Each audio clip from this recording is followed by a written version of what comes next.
Responsabilité, le podcast de Charlotte Michon.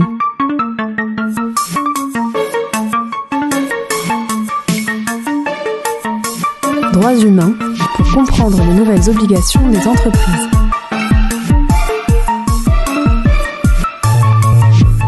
Bonjour à tous et bienvenue dans ce podcast consacré aux nouvelles responsabilités des entreprises en matière de droits humains. Je suis Charlotte Michon, je suis avocate et j'accompagne les entreprises dans la compréhension et la formalisation de leurs démarches droits humains et dans la conformité à leurs devoirs de vigilance.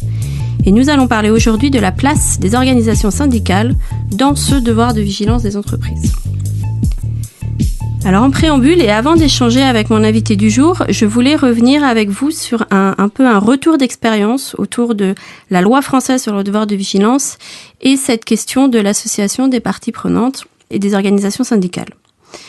Donc déjà vous dire que les syndicats français se sont assez bien emparés de cette loi, donc déjà au stade de son élaboration aux côtés des ONG et notamment à travers de forums citoyens pour la RSE. Mais aussi depuis, en favorisant son application, ce qu'on voit, c'est que les syndicats challengent de plus en plus en interne les entreprises et donc leurs pratiques, mais aussi en mettant en demeure et nous avons à ce jour un cas d'assignation donc contre La Poste qui a été porté devant les tribunaux par une organisation syndicale. Si on regarde la loi, alors elle n'oblige pas les entreprises à formaliser leur démarche, donc en association avec les organisations syndicales, si ce n'est sur la question du dispositif d'alerte qui, lui, doit être établi, et c'est explicite, doit être établi en concertation avec les organisations syndicales représentatives. Mais pour autant, l'association des parties prenantes est vraiment fortement recommandée par la loi et de toute façon participe à l'effectivité des démarches de vigilance. Ce que nous voyons en pratique, et on en a déjà parlé dans un ancien podcast, notamment par rapport au dernier rapport du Forum pour l'investissement responsable. Donc, ce que nous voyons en pratique, c'est que l'association des organisations syndicales est loin d'être généralisée dans les entreprises au regard du devoir de vigilance.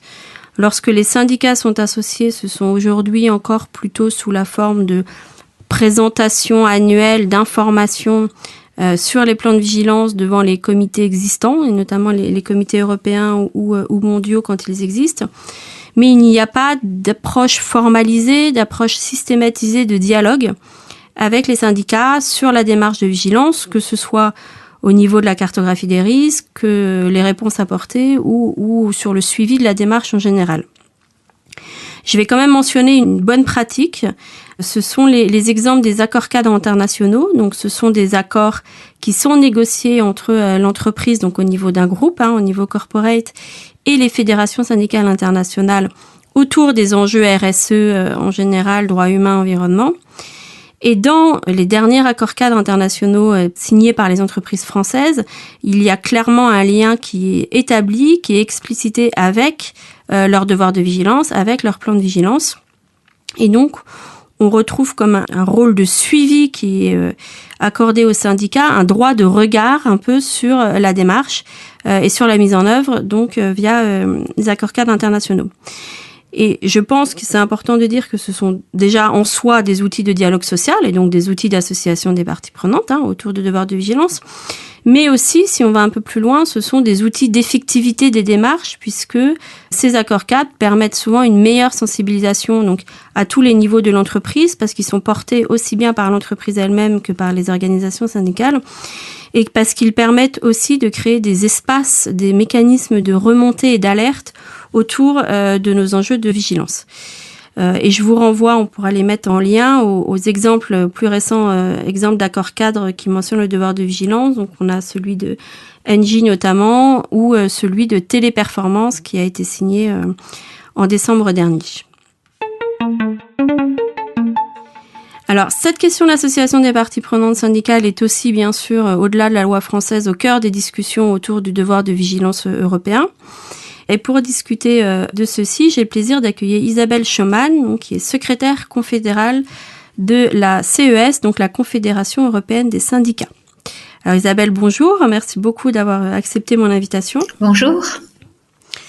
Peut-être en préambule, vous pouvez nous présenter rapidement ce qu'est la CES et vos missions en fait.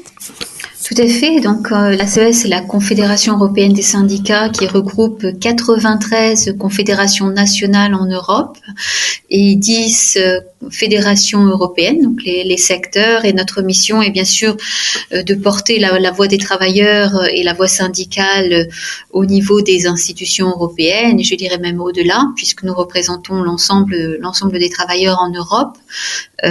Et nous essayons de relayer leur voix pour justement trouver un ancrage, notamment dans la loi européenne, alors que ce soit des directives ou des règlements permettant de poser les standards minimaux pour une meilleure protection des travailleurs, mais aussi via la négociation collective, puisque nous négocions au niveau européen avec la représentation européenne des employeurs. Et par exemple, nous sommes actuellement en train de renégocier un accord de 2002 sur le télétravail. D'accord. Et donc, à ce titre, vous vous êtes impliqué très fortement dans les discussions en cours sur la future directive européenne sur le devoir de vigilance. Alors, une première question générale, quels sont vraiment pour les organisations syndicales et pour la CES en particulier les enjeux autour des discussions de cette future directive, des contours de cette future obligation de vigilance européenne ? Alors les enjeux, ils sont de différentes natures, mais clairement, il s'agit maintenant en Europe et je crois pour la première fois depuis très longtemps, d'essayer de faire la différence avec la situation actuelle qui tourne autour d'une dynamique qui est tout à fait louable, qui est la responsabilité sociale des entreprises, mais qui est arrivée à ses limites en termes d'effectivité, en termes, je dirais même de concurrence loyale, puisqu'on voit que certaines entreprises qui jouent le jeu et qui jouent le jeu d'un devoir, en France essentiellement un devoir de vigilance qui maintenant s'étend aussi à l'Allemagne. Vous savez que depuis janvier 2023, l'Allemagne met en œuvre une loi sur le devoir de vigilance qui devrait être suivie par une loi belge, plus tard par une loi espagnole, par une loi aux Pays-Bas. Donc on voit que ce mouvement s'étend. Et clairement ici, la différence à faire avec la responsabilité des entreprises, c'est que ce devoir soit le même pour toutes les entreprises en Europe, et cela pour vraiment délivrer au niveau de l'Union européenne, une concurrence loyale au niveau des entreprises, une sécurité juridique et une prévisibilité juridique pour les entreprises, mais aussi pour les travailleurs, et essentiellement aussi pour éviter et arrêter l'usage ou l'abus, je dirais, des chaînes de valeur et des chaînes logistiques pour essayer de réduire les coûts, notamment les coûts du travail, les coûts de production à des minima qui sont en dessous et même en violation de tous droits fondamentaux. Donc les enjeux sont clés ici, et l'enjeu principal au niveau européen pour nous essentiellement, c'est effectivement de sortir de cette situation qui est une situation d'unilatéralisme, c'est-à-dire que pour l'instant les entreprises choisissent ou non de respecter des droits fondamentaux, des droits humains, de le faire avec certains acteurs et pas d'autres, et de le faire quand elles estiment que c'est nécessaire ou pas. Voilà. Et donc, cette situation est basée sur ce qu'on appelle le volontarisme, c'est-à-dire qu'elles choisissent ou non de le faire. Et là, les situations entraînent une très grande fragmentation et aussi une très grande, je dirais, concurrence déloyale entre les entreprises, et mettent à porte-à-faux et en difficulté le modèle social européen. Mais mettent aussi en difficulté les entreprises qui sont respectueuses d'un environnement durable, qui sont respectueuses des conditions de travail qui sont fixées, je dirais, au niveau européen, mais aussi au niveau du Bureau international du travail en tant que convention internationale. Et dans cette perspective-là, il est pour nous extrêmement important que l'on arrive au niveau européen à fixer des minimaux, des standards minimaux qui soient applicables pour tous, et dans lequel on change l'unitarisme et le volontarisme par une obligation et par l'implication alors je ne dirais pas des parties prenantes, puisque les travailleurs, leurs représentants et le mouvement syndical en général sont les parties constituantes de l'entreprise, c'est-à-dire que nous sommes les parties qui investissent dans l'entreprise, notamment le temps de travail des travailleurs. Et cette différence est clé, notamment parce que ici, il y a des lois qui sont des directives au niveau européen et des lois au niveau national qui ancrent déjà l'obligation d'information, de consultation, voire de participation à la prise de décision des entreprises sur certains dossiers fondamentaux, que ce soit l'anticipation des changements, les restructurations, l'évolution de l'emploi dans les entreprises. Et nous avons une base qui existe ici et qui doit être utilisée. On ne réinvente pas, on n'invente pas quelque chose, on utilise ce qui existe et on l'applique au devoir de vigilance. Et pour nous, c'est clé. Et j'en terminerai sur ce point-là. C'est clé parce qu'il y a depuis très longtemps, mais d'une façon assez récurrente maintenant, un ensemble d'études, si on devait le démontrer encore, qui abondent dans le sens que un dialogue social au niveau des entreprises participe de la performance, de la productivité, de la compétitivité des entreprises.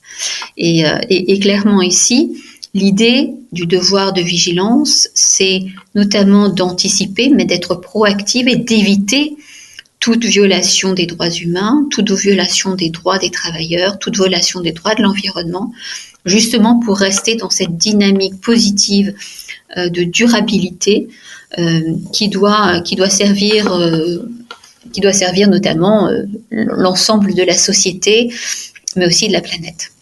Merci. Donc c'est vraiment dépasser l'approche volontaire pour aller chercher à créer cette obligation juridique qui soit uniforme et appliquée par tous, cette obligation juridique de vigilance, donc de prévenir et d'identifier les impacts négatifs sur les droits humains et sur l'environnement. Et justement sur les droits humains, donc la liberté d'association est évidemment un droit fondamental des travailleurs reconnu par l'Organisation internationale du travail. Est-ce que vous, donc là plutôt dans le cadre des démarches de vigilance à mettre en place et au regard évidemment du contenu de la future directive, quels sont selon vous les enjeux pour les entreprises liées à la liberté d'association et au droit à la négociation collective?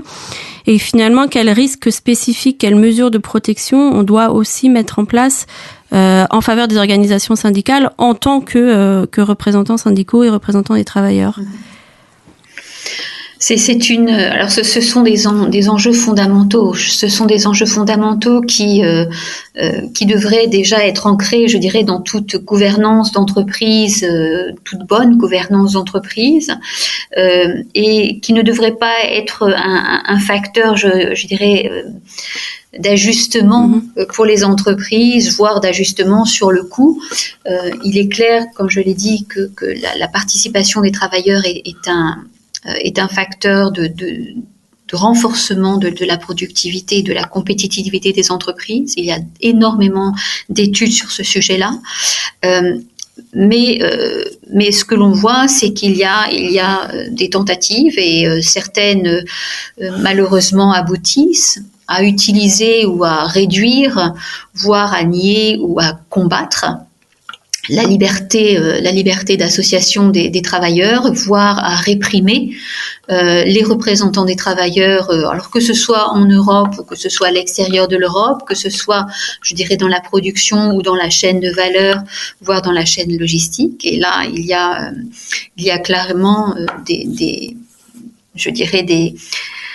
des politiques anti-syndicales, justement pour éviter qu'il y ait justement la protection de l'intérêt des travailleurs, et que grâce au fait qu'il n'y ait pas de protection possible, eh bien il y a un abus des conditions de travail, il y a un abus, je dirais même de la santé et de la sécurité, donc des atteintes à la santé et la sécurité des travailleurs, pour arriver à plus de productivité. Et là, on est vraiment dans des situations de violation très claires de droits fondamentaux. qui n'est pas acceptable. Ce n'est plus acceptable, ce n'a jamais été acceptable, mais ça l'est encore moins à l'aune d'un développement relatif à une durabilité, et on sait à quel point il est important de replacer l'humain au centre de la production et au centre du développement de la société, tout comme l'environnement. Et je pense que là, il est très important que l'on puisse mettre des limites claires et des sanctions très claires pour qu'il n'y ait pas cette invitation à ne pas respecter les règles, notamment parce qu'il n'y aurait pas de sanctions à la clé. Et je pense que c'est tout l'enjeu, en fait, du devoir de vigilance, qui est un devoir. Et un devoir, c'est une obligation. Une obligation qui peut être une obligation de moyens ou une obligation de résultat, mais qui reste une obligation.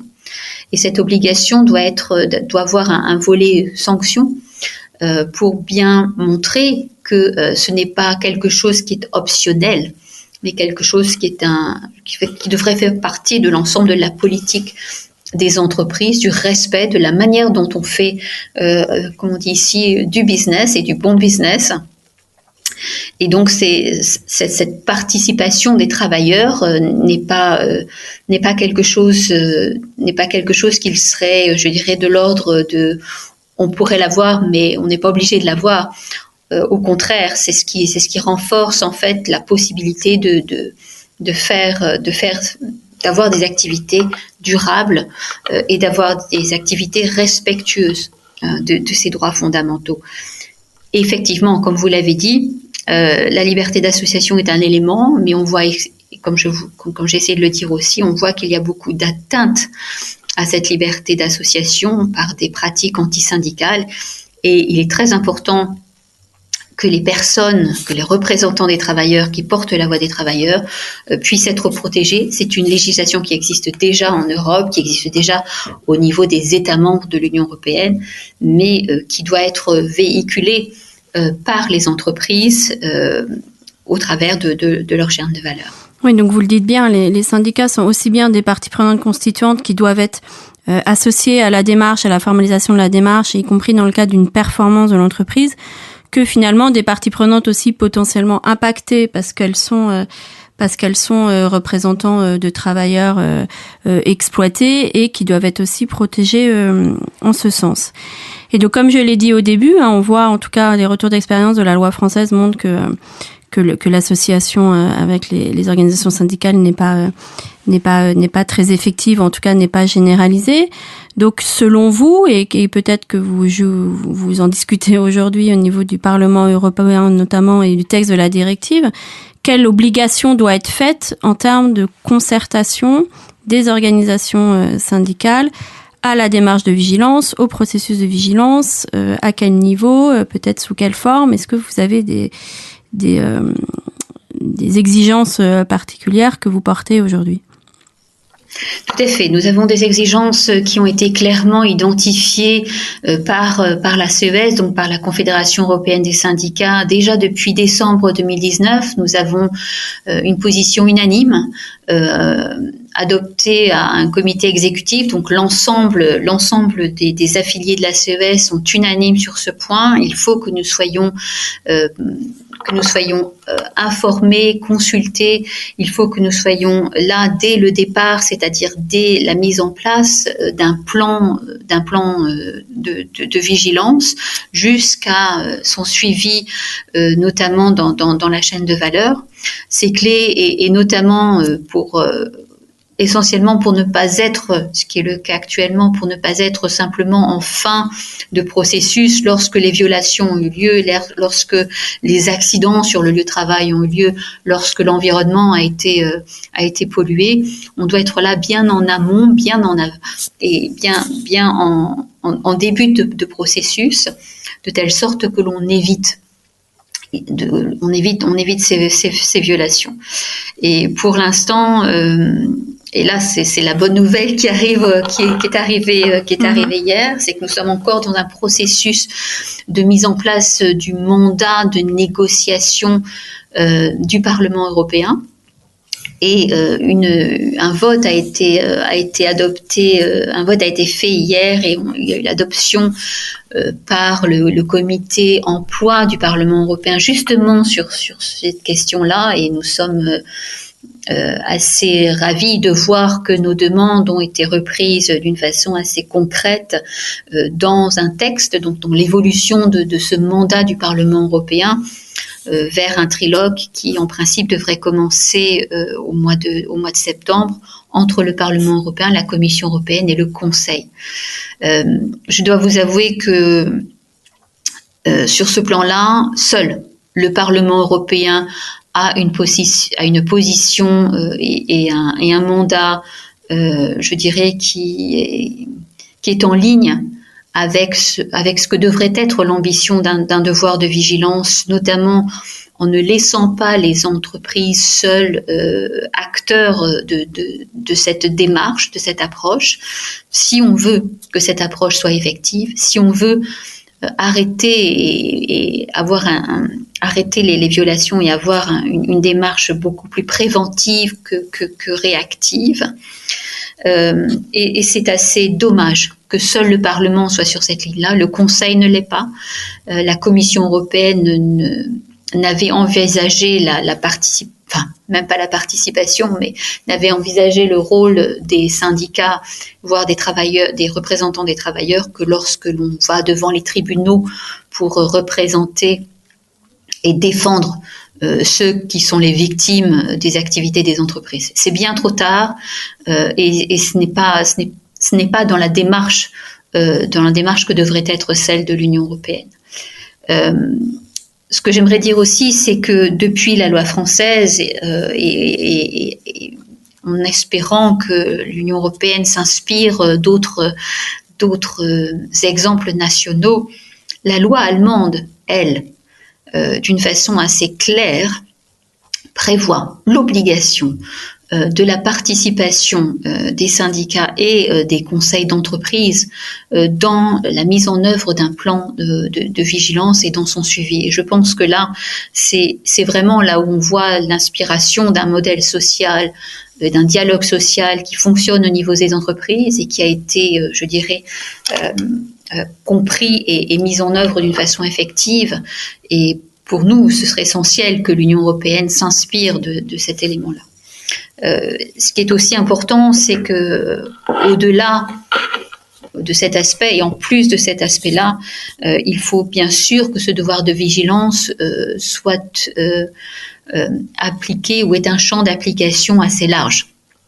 Sinon, on retomberait effectivement dans une situation de fragmentation. Certaines entreprises auraient un devoir de vigilance, d'autres n'en auraient pas. Et effectivement, ici, le champ d'application est clé. Et au niveau européen, on arrive maintenant à des seuils qui sont assez intéressants, je trouve, si l'on le compare à la loi française, par exemple. On arrive à un seuil de 500 par exemple de 500 employés, et si il y a des secteurs ou des activités particulièrement à risque, la proposition qui a été faite hier et qui a été adoptée est de 250 employés. Je trouve que ce niveau-là permet effectivement d'avoir un champ d'application beaucoup plus large. L'autre bonne nouvelle, c'est effectivement que ce champ d'application doit aussi englober un certain nombre de références. Et d'une façon intéressante, la proposition de la Commission, qui était la proposition de la Commission, ne faisait pas référence aux textes fondamentaux de l'Union européenne, ce qui est aussi pour nous un écueil, et qui a été maintenant comblé par la proposition du Parlement européen, voté en comité emploi donc hier, et qui fait référence au traité, qui fait référence à la charte des droits fondamentaux de l'Union européenne, qui fait même référence à la charte sociale du Conseil de l'Europe. Et je pense que là, c'est vraiment l'idée d'ancrer dans la démarche des entreprises qui ne l'auraient pas encore eu, d'ancrer cette dimension de modèle social européen qui est fondé sur le dialogue social et qui est fondé sur l'interaction entre d'un côté les entreprises et de l'autre côté les représentants des travailleurs, le mouvement syndical en particulier. Et pour nous, c'est un élément, enfin, ce sont des éléments clés. Donc, la discussion est encore en cours. Le Parlement devrait avoir un mandat qui devrait être voté, je dirais, d'ici le mois de mai ou juin de cette année pour commencer un trilogue donc entre les 3 institutions européennes qui, nous l'espérons, devrait aboutir assez rapidement. Merci beaucoup. Donc, à suivre vraiment cette question de transformation en obligation juridique de l'obligation de concertation, en fait, et sur l'ensemble de la démarche de prévention. Donc, comme vous l'avez dit, qui n'est aujourd'hui portée que par le Parlement européen et qui avait été retiré, enfin pas proposé par la Commission et ni le Conseil. Et cette question du périmètre, aussi bien en termes de nombre d'entreprises touchées que des cadres de référence sur lesquels les entreprises doivent s'engager. Donc à suivre cette année, donc vraiment c'est l'année du devoir de vigilance européen. Merci beaucoup Isabelle pour votre contribution et nous nous retrouvons donc dans 15 jours pour un nouveau podcast.